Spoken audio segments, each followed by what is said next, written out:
Hi guys, my name is Laureate. I'm a design engineer, and this video is about SolidWorks computer aided design. So today we're going to learn about the reference plane feature in SolidWorks.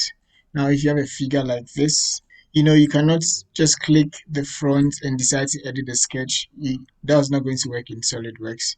You keep getting an error because it's not a flat surface. It's a cylindrical surface, a circular in cross section.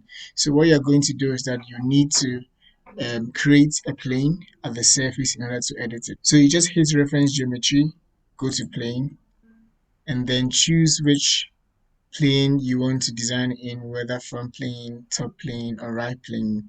Okay, so assuming we choose the right plane, you specify the distance from the right plane that you want to work on, and you can see that 1 millimeter gives us exactly on the surface. So I'm going to hit that, and then I have the chance to now edit anything I want to do from there. There you go. All right. So these are some of the tricks to work in SolidWorks. Catch you in the next video.